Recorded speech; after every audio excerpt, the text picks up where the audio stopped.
ببین میگن جوجه لانزا. دو تا طعمشو برات میزنم نگم برات. 1 کیلو 800 گرم سینمول برای 315,000 تومان. این قسمت کارو دقیق دنبال کن. مثل گربه یه پنجول بزن اینجا. با نوک چاقوت خوشگل سینه رو باز کن.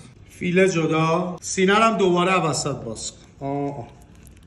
1 2 لقمه ای خوردش کن. شد 2 تا 900 گرم. بریم واسه خوشمزه کردن. پارت اول کره سبزیجاتیش میکنیم. واسه راحت شدن کارمون رفتم سراغ سسای لانزا. چه عطری داره؟ 900 گرم 2 تا قاشق غذاخوری. هم واسه خوشمزه شدنش یه خود پوره سیر بهش میزنم. اینقدرم پوره سیر. این پوره سیرا خیلی کاربردی ها. حتما یه دونه تو یخچال خونت داشته باش.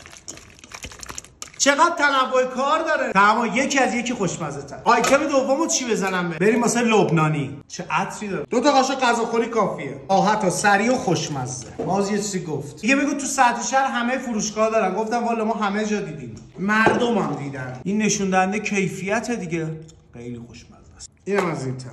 هر طعمی رو بخوای دارن. با کمترین هزینه درست کن. حالش بده. بازار باشه ان شاءالله. این 2 تا آیتم خوشمزه رو کلا با 40,000 سس آماده کردم. من نمیدونم، برو از لانزا بپرس بهت توضیح بده چجوری. آیدی پیج لانزا رو گذاشتم پایین همین پست، به پیجشون سر بزنید. آخر هفته خوبی رو واسه آرزومندم، اونم با تمام اجزای لانزا. لاری لبنانی، مکزیکی، مراکشی. دیگه چی میخوای؟ همه مزه‌ها رو داره. اونم مورد تایید ملبون سراشور. همش در 355,000 تومان. همینجوری خوشگلش میکنن. حساب میکنم 660,000 تومان. خودت خونه درست کن حالش رو ببر.